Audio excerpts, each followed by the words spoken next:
Growth classes के YouTube channel पर आपका स्वागत है। लास्ट क्लास में हमने डिस्कशन किया था यूनिट सेकंड यानी स्टीरियो केमिस्ट्री के सॉल्व पेपर के बारे में। आज हम बात कर रहे हैं उसी को कंटिन्यू करके यूनिट सेकंड का ही हमारा नेक्स्ट क्वेश्चन है। सापेक्ष एवं निरपेक्ष विन्यास से आप क्या समझते हैं? What do you understand by absolute relative configuration. ठीक है, इनके बारे में हमें बताना है। एब्सोल्यूट और रिलेटिव कॉन्फ़िगरेशन के बारे में हमें यहाँ बताना है। तो what do you understand by absolute and relative configuration. देखिए इसमें दोनों चीजें क्या हैं, इनके बारे में अलग डिस्कशन करते हैं। देखिए इसमें एब्सोल्यूट एंड रिलेटिव कॉन्फ़िगरेशन, ठीक है, दोनों के बारे में डिस्कशन करते हैं। सबसे पहले हमने यहाँ लिया है निरपेक्ष विन्यास। निरपेक्ष विन्यास को हम डिस्कशन करेंगे यहाँ पर कि निरपेक्ष विन्यास क्या होता है। तो निरपेक्ष विन्यास में देखिए ये हमारा 2018 का क्वेश्चन है। 2018 में आ रखा है और शायद एक पेपर में और आ रखा है, तो उसको हम यहाँ पर देखेंगे। तो एब्सोल्यूट कॉन्फ़िगरेशंस क्या है यानी कि निरपेक्ष विन्यास क्या है, उसके बारे में हम यहाँ बात करेंगे कि किसी अणु में विभिन्न परमाणुओं की आकाशीय व्यवस्था को, आकाशीय व्यवस्था का मतलब 3 डायमेंशन में वो किस तरीके से प्रेजेंट है, एक्स वाई और जेड जो 3 डायमेंशन होती है उसमें उसकी स्थिति कैसी है। तो किसी अणु में विभिन्न परमाणुओं की आकाशीय व्यवस्था को ही उस यौगिक का क्या कहा जाता है, विन्यास कहते हैं, कॉन्फ़िगरेशन कहते हैं। किसी यौगिक के वास्तविक विन्यास जो है, ओरिजिनल स्ट्रक्चर जो है, वो उसे क्या कहा जाता है, निरपेक्ष विन्यास कहा जाता है। तो वास्तविक विन्यास को उसका क्या कहते हैं, निरपेक्ष विन्यास यानी कि एब्सोल्यूट कॉन्फ़िगरेशन कहते हैं। बिजोएट ने 1951 में एक विशिष्ट प्रकार की क्या ली, एक्स किरणें ली और उन एक्स किरणों की सहायता से एक एग्जाम्पल लिया, कौन सा, प्लस सोडियम रूबिडियम टार्ट्रेट का मिश्रण लिया। देखिए इसमें प्लस बिजोएट ने क्या किया, 1951 में एक्स किरणों की सहायता से प्लस सोडियम रूबिडियम टार्ट्रेट का क्या किया, निरपेक्ष विन्यास ज्ञात किया यानी कि एब्सोल्यूट कॉन्फ़िगरेशन ज्ञात किया, जो कैसा था, COORB। यहाँ RB क्या हो गया, रूबिडियम। किसका बनाया है, सोडियम का। तो सोडियम रूबिडियम टार्ट्रेट का कौन सा विन्यास बताया, निरपेक्ष। कैसे है देखो ये निरपेक्ष। इसमें हम बात करें तो ये सोडियम रूबिडियम टार्ट्रेट की क्या है, ओरिजिनल स्ट्रक्चर है। और हमने यहाँ ओरिजिनल स्ट्रक्चर को ही हमने कौन सा विन्यास कहा था, निरपेक्ष विन्यास। जिसमें हमारा जो OH ग्रुप है यानी जो फर्स्ट कार्बन का जो OH ग्रुप है वो कौन सी साइड में है, राइट साइड में, और H जो है वो कौन सी साइड में है, लेफ्ट। एक बार हम ग्लिसरॉल्डिहाइड का अगर हम देखें पहले तो देखिए उसमें CHO COH H और यहाँ है हमारे पास CH2OH। ये क्या होता है, ग्लिसरॉल्डिहाइड। तो ग्लिसरॉल्डिहाइड की स्ट्रक्चर में क्या माना गया था, ग्लिसरॉल्डिहाइड की स्ट्रक्चर में ये माना गया था कि अगर OH ग्रुप हमारा राइट साइड में अगर OH है तो OH राइट साइड में है तो उसे हम क्या नाम देते हैं, कैपिटल D। और अगर OH ग्रुप जो है वो हमारा लेफ्ट साइड में है तो उसे हम क्या नाम देते हैं, L। यानी अगर OH ग्रुप हमारा राइट साइड में है तो उसे हमने क्या मान लिया, D कॉन्फ़िगरेशन मान लिया, D विन्यास। और OH अगर हमारा लेफ्ट साइड में है तो उसे हमने क्या मान लिया, L मान लिया। तो ये ग्लिसरॉल्डिहाइड में जो चीजें मानी गई थी वो यहाँ पर बिल्कुल एग्जैक्ट सही बैठी। किसमें, प्लस सोडियम रूबिडियम टार्ट्रेट में भी यही रूप मिला कि यानी इसको क्या नाम दिया, D नाम दिया। D नाम क्यों दिया, क्योंकि इसमें OH ग्रुप जो है वो अगर दूसरे नंबर के कार्बन की हम बात करें तो यहाँ D है, और अगर तीसरे नंबर के कार्बन की हम बात करें तो कौन सा विन्यास आ रहा है, L। तो हमने यहाँ देखा कि इस विधि के द्वारा देखा गया, कौन सी विधि के द्वारा, एक्स किरणों की सहायता से जब हमने इसका क्या किया, विश्लेषण किया।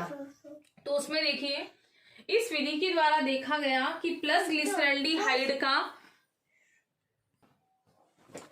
तो इस विधि के द्वारा देखा गया कि प्लस ग्लिसरॉल्डिहाइड हम इसे कह सकते हैं। प्लस ग्लिसरॉल्डिहाइड का मतलब यहाँ प्लस, अगर प्लस और माइनस आते हैं तो प्लस का मतलब तो क्या होता है, क्लॉकवाइज।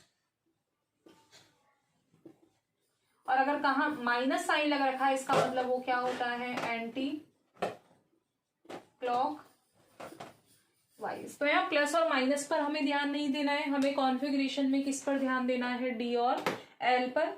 कि प्लस ग्लिसरल्डिहाइड का डी विन्यास, डी विन्यास का मतलब OH ग्रुप कहाँ पर होगा, राइट साइड में, जो कि मानक माना गया था। यानी पहले किसी की भी ओरिजिनल स्ट्रक्चर हमें पता नहीं थी कि किसकी ओरिजिनल स्ट्रक्चर कैसे होगी, तो इसलिए हमने क्या लिया, ग्लिसरल्डिहाइड लिया, और ग्लिसरल्डिहाइड को मानक यानी स्टैंडर्ड मान लिया, और स्टैंडर्ड मानकर हमने क्या कह दिया इसमें, अपने आप ही कह दिया इसमें कि OH अगर राइट साइड में तो उसे डी मान लो, और OH अगर लेफ्ट साइड में है तो उसे क्या मान लो, एल मान लो। तो इसे हमने ग्लिसरल्डिहाइड को क्या माना था, मानक रूप, और इसी की सहायता से बाकी सभी की हमने क्या ज्ञात किए थे, रूप ज्ञात किए थे। तो डी विन्यास जो मानक माना गया था वह कैसा निकला, सही निकला। किसने सही निकाला उसको, बीजोएट ने सही बता दिया कि अतः यह उसका कौन सा विन्यास हो गया, निरपेक्ष। यानी पहले मनमाने ढंग से इसको माना गया था, लेकिन वास्तव में ये चीज सही निकली, सही निकली। तो ये कौन सा विन्यास हो गया, निरपेक्ष विन्यास। अतः टार्टरिक अम्ल अथवा ग्लिसरल्डिहाइड के अणुओं के विन्यास से तुलना करके, यानी हम टार्टरिक अम्ल भी ले सकते हैं और क्या ले सकते हैं, ग्लिसरल्डिहाइड, इनके आधार पर जिनके भी नाम निकालोगे वो सभी क्या उनसे विन्यास होंगे, निरपेक्ष विन्यास होंगे, यानी कि उनके एब्सोल्यूट कॉन्फ़िगरेशन होंगे। एक बार इसको फिर से देखिएगा, निरपेक्ष विन्यास आपका अच्छे से क्लियर हो जाएगा। अगर हम सापेक्ष विन्यास की बात करेंगे तो सापेक्ष विन्यास से निरपेक्ष विन्यास भी इजी वे में याद हो जाएगा। तो एक बार फिर से देखिए इसको, किसी की भी आकाशीय व्यवस्था को उस यौगिक का क्या कहते हैं, विन्यास कहते हैं। वास्तविक विन्यास यानी जो ओरिजिनल कॉन्फ़िगरेशन होता है उसे निरपेक्ष विन्यास कहते हैं। लेकिन पहले किसी की भी ओरिजिनल स्ट्रक्चर पता नहीं थी, इसलिए किसको लिया गया, ग्लिसरल्डिहाइड को स्टैंडर्ड रूप माना गया कि अगर OH जो है राइट साइड में तो उसको डी मान लो, OH अगर लेफ्ट साइड में तो उसको क्या मान लो, एल। तो बाद में क्या किया, ग्लिसरल्डिहाइड को मानक मानने के बाद बीजोएट ने क्या किया, एक्स किरणों की सहायता से क्या किसका निकाला, प्लस सोडियम रूबिडियम टार्टरेट का, और उन्होंने क्या देखा कि जो हमने मानक माना था वो क्या था, बिल्कुल सही था। यानी हम किसी चीज को माने और वो सही निकल जाए, तो ग्लिसरल्डिहाइड का जो मानक रूप था वो सही हो गया। तो प्लस टार्टरिक अम्ल और ग्लिसरल्डिहाइड की सहायता से जिनके भी विन्यास निर्धारित करोगे वो सभी कौन से विन्यास होंगे, निरपेक्ष विन्यास, यानी कि एब्सोल्यूट कॉन्फ़िगरेशन होंगे। ठीक है, इसी से हम सापेक्ष का निकालेंगे, सापेक्ष यानी कि रिलेटिव कॉन्फ़िगरेशन के बारे में। तो अगर हम दोनों को एक साथ पढ़ेंगे तो हमें दोनों अच्छे से क्लियर हो जाएंगे, इतना आप नोट डाउन कीजिए। फिर हम आगे बात करते हैं रिलेटिव कॉन्फ़िगरेशन यानी कि सापेक्ष विन्यास की।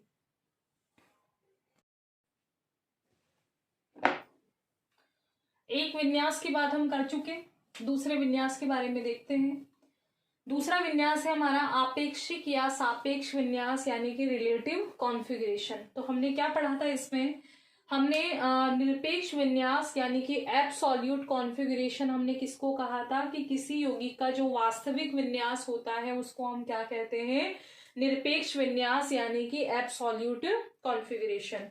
सेकंड हम बात कर रहे हैं आपेक्षिक या सापेक्ष विन्यास यानी कि रिलेटिव कॉन्फ़िगरेशन के बारे में। देखिए इसमें किसी यौगिक का, यानी कोई भी यौगिक हो उसकी हम ओरिजिनल स्ट्रक्चर को ज्ञात नहीं कर सकते, ये हमने कल भी देखा था।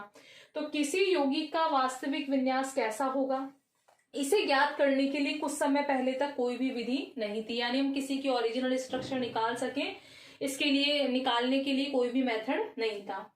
अतः किसी एक संरचना को क्या मान लिया हमने, मानक मान लिया। कल भी हमने पहले भी बात की थी इसके बारे में कि मानक यानी कि स्टैंडर्ड रूप जो है उसका।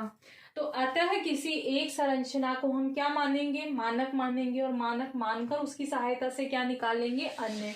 क्यों, क्योंकि किसी की भी ओरिजिनल स्ट्रक्चर तो है नहीं, तो इसको एक रूप को हम क्या मान लेंगे, स्टैंडर्ड मान लेंगे। और इस प्रकार ज्ञात विन्यास को, और जो स्टैंडर्ड से जो हम ज्ञात करेंगे उस ज्ञात विन्यास को यौगिक का क्या कहते हैं, आपेक्षिक विन्यास। तो ओरिजिनल स्ट्रक्चर किसी की भी पहले मालूम नहीं थी, इसलिए एक स्ट्रक्चर को स्टैंडर्ड यानी कि मानक मान लिया गया, और उस मानक से जितने भी विन्यास ज्ञात होंगे उन सभी को यौगिक का कौन सा विन्यास कहेंगे, आपेक्षिक यानी कि रिलेटिव कॉन्फ़िगरेशन।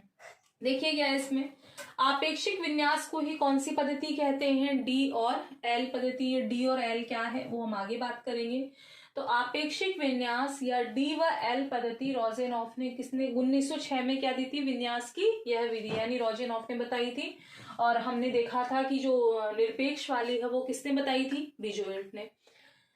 उन्होंने स्वेच्छा से यानी अपनी इच्छा से किसको मान लिया, प्लस और माइनस ग्लिसरल्डिहाइड की दो संरचनाएं हमें दे दी और उनका नामकरण मतलब अपनी मर्जी से ही क्या कर लिया, डी और एल। एक को डी मान लिया और एक को क्या मान लिया, एल। और क्या कहा कि अगर जो OH ग्रुप है वो राइट साइड में है तो कौन सा विन्यास मान लो, डी। और OH अगर लेफ्ट साइड में है तो यहाँ पे कौन सी साइड में हो गया, हमारे राइट साइड में, और यहाँ कौन सी साइड में हो गया, हमारे लेफ्ट साइड में। तो राइट और लेफ्ट में है तो राइट वाले को क्या मानना है हमें, डी। और OH अगर हमारा लेफ्ट साइड में है तो उसे हमें क्या मानना है, एल। तो रोजेनॉफ ने अपनी इच्छा से एक ग्लिसरल्डिहाइड को डी मान लिया, एक ग्लिसरल्डिहाइड को एल, और इसे स्टैंडर्ड रूप मान लिया। तो माना किसको माना, ग्लिसरल्डिहाइड को माना, और ग्लिसरल्डिहाइड से ही डी और एल अपनी मर्जी से मान लिए। क्या मान लिए कि OH अगर राइट साइड में है तो डी कह दें और OH लेफ्ट साइड में है तो उसे क्या कह दें, एल। फिर हमने ये भी बात की थी निरपेक्ष विन्यास में। निरपेक्ष विन्यास में हमने कहा था कि जो ये पहले स्वेच्छा से माना था यानी अपनी इच्छा से जिनके नाम दिए थे वो वास्तव में क्या थे, बिल्कुल सही माने गए थे, ये हम देख चुके हैं। तो डी विन्यास में OH दाईं ओर और H बाईं ओर है, जबकि L विन्यास में OH बाईं ओर और H कहाँ स्थित है, दाईं ओर स्थित है, ये हम पढ़ चुके। अन्य मान लो अगर हमें इसकी सहायता से किसी और के निकालने हों तो अन्य असम्मित यौगिकों का विन्यास D प्लस ग्लिसरल्डिहाइडों व L माइनस ग्लिसरल्डिहाइडों के विन्यास के आधार पर क्या किया जाएगा, निरूपित किया जाएगा। यानी हमने मानक माना किसको, ग्लिसरल्डिहाइड को, तो इसकी सहायता से हम क्या करेंगे, अन्य विन्यासों को ज्ञात करेंगे। तो जो समावयवी D प्लस से निकालोगे वो कौन सा विन्यास होगा, डी विन्यास वाला होगा। उसका जो ध्रुवण घूर्णन है वो किसी भी दिशा में हो सकता है। ध्रुवण घूर्णन का मतलब हमने यहाँ पॉजिटिव साइन लगाया और यहाँ नेगेटिव। तो पॉजिटिव साइन का मतलब तो है कि इसका जो घूर्णन है वो कौन सी साइज में है, क्लॉकवाइज है। और नेगेटिव का माइनस मतलब क्या है कि एंटी क्लॉकवाइज। ठीक है, तो इसमें डी और एल से कोई मतलब नहीं है। यहाँ पे पॉजिटिव साइन तो हमने ध्रुवण घूर्णन किसी भी दिशा में हो सकता है, यानी इसका ध्रुवण घूर्णन तो है क्लॉकवाइज, और इसका यहाँ नेगेटिव लगा हुआ है, इसका मतलब इसका ध्रुवण घूर्णन क्या है, एंटी क्लॉकवाइज। तो आपेक्षिक या सापेक्ष विन्यास क्या है कि किसी का भी ओरिजिनल स्ट्रक्चर पहले पता नहीं था तो इसलिए एक स्टैंडर्ड संरचना मानी गई। किसकी मानी गई, ग्लिसरल्डिहाइड की। रोजेनॉफ ने स्वेच्छा से OH राइट साइड में है तो डी नाम दे दिया, लेफ्ट साइड में तो उसे क्या नाम दे दिया, अपन ने एल नाम दे दिया। जो भी डी प्लस से प्राप्त करोगे उन सभी के डी विन्यास होंगे, और जिन भी यौगिकों को एल माइनस से प्राप्त करोगे उन सभी के क्या होंगे, एल विन्यास होंगे। और उनका घूर्णन जो है वो यानी क्लॉकवाइज भी हो सकता है और एंटी क्लॉकवाइज भी हो सकता है। इसी को हम आगे कंटिन्यू करते हैं, इतना आप नोट डाउन कीजिए। मैंने आपका वीडियो नहीं बोला देखिए इसमें जैसे हमने कहा कि अगर डी प्लस से प्राप्त कर रहे हैं तो वो डी ही होगा। प्लस के साथ में जरूरी नहीं है प्लस ही आए, प्लस से माइनस भी प्राप्त करेंगे, लेकिन जो डी है वो डी ही रहेगा। तो जैसे डी प्लस ग्लिसरल्डिहाइड से निम्न अभिक्रिया द्वारा डी माइनस लैक्टिक अम्ल प्राप्त कर सकते हैं। किससे प्राप्त कर रहे हैं, डी से प्राप्त कर रहे हैं। जो डी से प्राप्त करेंगे उसका विन्यास क्या होगा, डी ही होगा। घूर्णन किसी भी दिशा में हो सकता है, जैसे यहाँ प्लस लगा हुआ है तो यानी क्लॉकवाइज है, लेकिन इससे हम लैक्टिक अम्ल बना रहे हैं, ये माइनस है तो इसका मतलब इसका लैक्टिक अम्ल का जो घूर्णन है वो क्या है, एंटी क्लॉकवाइज है। लेकिन जो डी से प्राप्त करोगे तो डी ही बनेगा और एल से प्राप्त करोगे तो एल ही बनेगा। तो देखिए इसमें हमने लिया डी प्लस ग्लिसरल्डिहाइड, इसका ऑक्सीडेशन कराया। ऑक्सीडेशन कराने पर जो एल्डिहाइड है वो किस में कन्वर्ट हो गया, COOH में। क्या बन गया, डी माइनस ग्लिसरिक अम्ल। यहाँ डी है तो यहाँ पर भी क्या आया, डी, लेकिन यहाँ पॉजिटिव है, इसका मतलब ये क्लॉकवाइज घूर्णन करेगा और ये वाला एंटी क्लॉकवाइज। फिर क्या करा, फास्फोरस ट्राइब्रोमाइड की प्रेजेंस में क्रिया कराई तो OH हटकर उसकी जगह क्या जुड़ गया, यहाँ Br। फिर अपचयन कराया तो यहाँ HBr निकल जाएगा और CH2 की जगह क्या आ जाएगा, CH3। क्या बन गया, ये लैक्टिक अम्ल बन गया। किससे निकाला, डी से, तो क्या बनेगा, डी ही बनेगा। लेकिन यहाँ पॉजिटिव है यहाँ नेगेटिव है तो घूर्णन जो है वो विपरीत दिशा में हो सकता है। फिर आगे देखिए इसमें, ये तो बात हुई इसकी कि जो डी से निकालोगे वो डी ही होगा। फिर देखिए इसमें और अगर हमारे पास और कुछ आ जाए, जैसे हमने कहा कि OH अगर राइट साइड में है तो डी नाम दे दो, OH लेफ्ट साइड में है तो एल नाम दे दो। लेकिन डी और एल के मतलब जैसे एच और ओ एच के अलावा अगर कुछ और आ जाए तो कैसे करोगे? तो यदि असम्मित कार्बन किसे कहते हैं? जिसमें कार्बन की चारों वैलेंसी पर चार अलग अलग तरह के क्या जुड़े हुए हैं? वो ग्रुप जुड़े हुए हैं। चारों वैलेंसी पर अलग अलग तरह के समूह होते हैं, तो ऐसे कार्बन को क्या कहा जाता है? असम्मित कार्बन। तो यदि असम्मित कार्बन परमाणु पर H या OH के स्थान पर, क्योंकि हमने H और OH पर बेस पे किया था, तो H और OH के स्थान पर कोई अन्य समूह आ जाए तो क्या करना है? H अथवा सबसे छोटे समूह के सापेक्ष क्या देखेंगे? प्रतिस्थापी यानी सब्स्टिट्यूट को देखेंगे कि किस तरफ है, H के सामने वाला ग्रुप किस तरफ है। अगर वो दाई साइड है, राइट साइड में है तो D नाम देना, और लेफ्ट साइड में है तो उसे क्या नाम देना? L। जैसे यहाँ पर सबसे छोटा प्रतिस्थापी इनमें कौन है? H किस साइड में है? यहाँ पर H जो है वो किस साइड में है? यहाँ पर राइट साइड में। राइट साइड में H था तो हम उसे क्या कहते थे? L। और लेफ्ट साइड में है तो उसे हम क्या कहते थे? डी विन्यास। तो ये हमारा कौन सा विन्यास हो गया? डी विन्यास। और ये हमारा कौन सा विन्यास हो गया? एल। तो जब भी हमें H या OH के अलावा अगर किसी का नामकरण करना हो डी और एल में, तो हम क्या देखेंगे? H के सामने वाला जो प्रतिस्थापी है वो अगर लेफ्ट साइड में है तो उसे L नाम देंगे, और H के सामने वाला सब्स्टिट्यूट लेफ्ट साइड में है तो उसे क्या नाम देंगे? D। ये हमारा कंप्लीट हुआ। इसमें क्वेश्चन आपको दो तरीके से बन सकते हैं, सापेक्ष या निरपेक्ष विन्यास की तरह पूछ सकता है, या फिर अगर डी और एल का नाम भी पूछे, यानी डी और एल पद्धति के बारे में पूछे, तो आपको कौन सा विन्यास करना है? उसमें आपेक्षिक या सापेक्ष विन्यास करना है। ठीक है, डीएल पद्धति पूछ ले या आपेक्षिक या सापेक्ष विन्यास, तो हमारा आंसर एक ही होगा। तो इसमें हमारे दो तरह के क्वेश्चन बन रहे हैं। एक तो हमारा बन गया कि सापेक्ष एवं निरपेक्ष विन्यास से आप क्या समझते हैं। तो इसमें हमने किसको डिस्कस किया? निरपेक्ष यानी कि एब्सोल्यूट को, उसके बाद हमने सापेक्ष यानी कि रिलेटिव कॉन्फ़िगरेशन को, और इसी के साथ अगर हमारा डीएल पद्धति का क्वेश्चन आता है, डीएल सिस्टम का क्वेश्चन आता है, तो भी हमारा आंसर यही होगा। कौन सा वाला आंसर होगा? ये वाला। ठीक है, आपेक्षिक या सापेक्ष विन्यास का इस तरह से हमने इसको कंप्लीट किया है।